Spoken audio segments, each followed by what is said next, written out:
Saim Ayub the number 1 allrounder. गेंद के साथ तो लाजवाब परफॉर्मेंस दिखा रहे हैं, पर बल्ले के साथ रन्स नहीं बना रहे।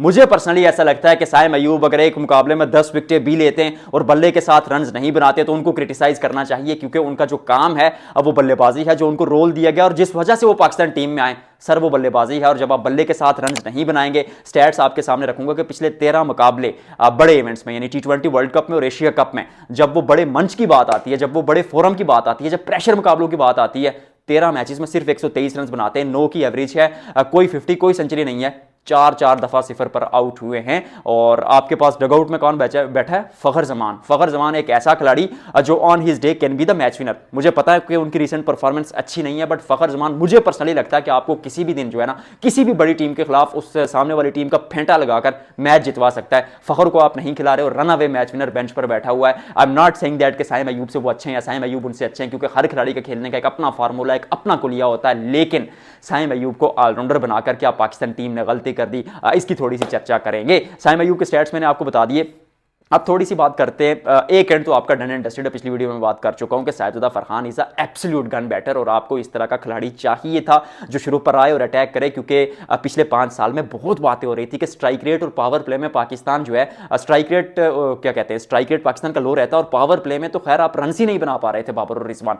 अच्छी परफॉर्मेंस भी है, कुछ लोग कह रहे हैं भाई 2-2 दफा 200 चेस किया, मुझे पता है सारी चीजें पता है, लेकिन एट दी एंड जो निचोड़ था 75% मुकाबलों में पाकिस्तान का जो स्कोर होता था 6 ओवर में 35-40 के आसपास होता था, जो एक्सेप्टेबल नहीं था। तो फिर उस सोच को खत्म किया साहिबजादा फरहान ने। रन्स बना रहे, अटैकिंग क्रिकेट खेलते, समटाइम्स फेल होंगे, समटाइम्स पास होंगे, आपको एक स्लगर से यही चाहिए होता है। दूसरा जो एंड है, साइम अयूब नहीं रन बना पा रहे और खास तौर पर उन मैचेस में नहीं बना पा रहे जो बड़े मैचेस होते हैं। ऑस्ट्रेलिया के खिलाफ अच्छा खेला, पिछले कुछ मुकाबलों में, अगर पिछले 10 मुकाबलों में देखा जाए तो जो स्टैट्स है वो ठीक ठाक हैं, ठीक ठाक पिटाई की है 140 की स्ट्राइक रेट से, 50 भी स्कोर की। लेकिन मसला ये होता है कि जब बड़े मैचेस में साइम अयूब आते हैं तो फिर क्या हो जाता है। T20 वर्ल्ड कप आप देख लें, एशिया कप आप देख लें, किसी भी मुकाबले में साइम अयूब अपने कंट्रोल में नहीं दिखे, लेकिन वो टीम में क्यों है? क्योंकि वो गेंदबाजी भी करते हैं। और यही एक चीज़ आपने नवाज, शादाब खान और फहीम अशरफ के लिए भी रखी हुई है, इसलिए वो भी टीम में है। अब 3 ऑलराउंडर्स ये हो गए। सलमान अली आगा जो कि डोमेस्टिक क्रिकेट में बतौर प्रॉपर ऑलराउंडर खेलते थे, पाकिस्तान टीम में भी वो ऑलराउंडर ही हैं। गेंदबाजी भारत के खिलाफ की, आज के मुकाबले में नहीं की, किसी और मुकाबले में नहीं की, लेकिन सलमान अली आगा जो है वो भी ऑलराउंडर है। और जो लोग क्रिकेट को समझते हैं, आपको पता है कि विकेट कीपर की भी ऑलराउंडर कहते हैं। तो 6 ऑलराउंडर आपकी टीम में है, तो फिर आपके पास तो बल्लेबाज सिर्फ एक ही बचता है या 2 बचते हैं, साहिबजादा फरहान और फिर बाबर आजम। उस्मान खान को भी अगर आप बैटर रख ले तो सिर्फ 3 बल्लेबाजों के साथ आप T20 टूर्नामेंट खेल रहे हैं और दुनिया का सबसे बड़ा टूर्नामेंट खेल रहे हैं।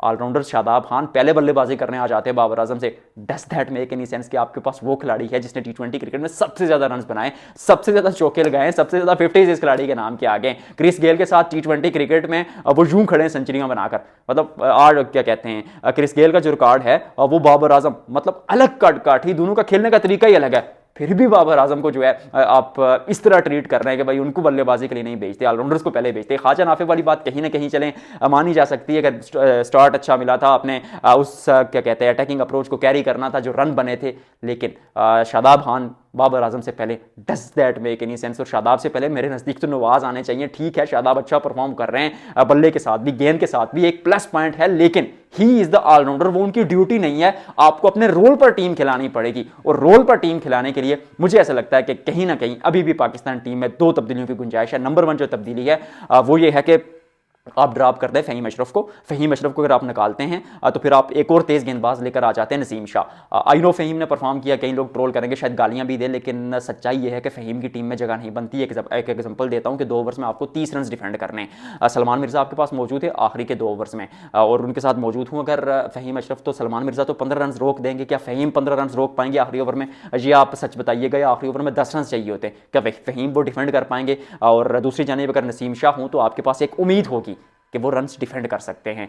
इसी तरह अगर बात की जाए तो उस्मान तारिक स्पिनर हैं, नवाज स्पिनर हैं, शादाब खान स्पिनर हैं। क्या वो 2 ओवर में 30 रन चाहिए हो, इवन 1 ओवर में 30 रन चाहिए हो, तो फिर भी आप स्पिनर पर ट्रस्ट नहीं करते। वो सईद अजमल से बड़ा स्पिनर कोई नहीं था, अश्विन से बड़ा स्पिनर कोई नहीं था, पिटाई हुई उनकी, और स्पिनर पर आप एट दी एंड रिलाई नहीं कर सकते, जो खासतौर पर जब आप डिफेंड कर रहे हों और उस वक्त सुपर 8 में जब आप खेल रहे होंगे, क्योंकि पहले जो मुकाबले खेले अपनी छोटी टीमों से जीते हैं। छोटी टीमें आपको गलती की गुंजाइश देती हैं, बड़ी टीम आपको गलती की गुंजाइश नहीं देती। दूसरी जो तब्दीली है, मुझे लगता है कि इब्रार अहमद की टीम में जगह बनती है। पिछले 3 साल से अकेला बंदा तीनों फॉर्मेट खेल रहा है, परफॉर्म भी किया है, 2-4 मैचेस खराब जाते हैं, आप ड्रॉप कर देते हैं यार।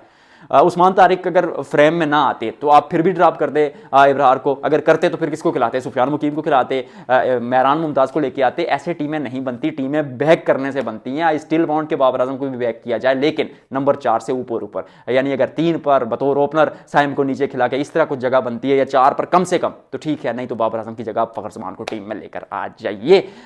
या फिर अगर आप थोड़ा आउट ऑफ द बॉक्स सोचे, वो ऑलराउंडर के उस कल्चर से बाहर निकले, जो सोच, जो जिस डिप्रेशन का आप शिकार हैं कि भाई ऑलराउंडर्स के साथ खेलेंगे, तो फिर साइम को निकाल कर अगर आप फखर को खिला देते हैं, इस टीम की लुक ही तब्दील हो जाएगी। ये बात याद रखिएगा। अब मिलते हैं आपसे अगले व्लॉग में, आप बताइएगा किस किस को निकालना चाहिए, किस किस को रखना चाहिए।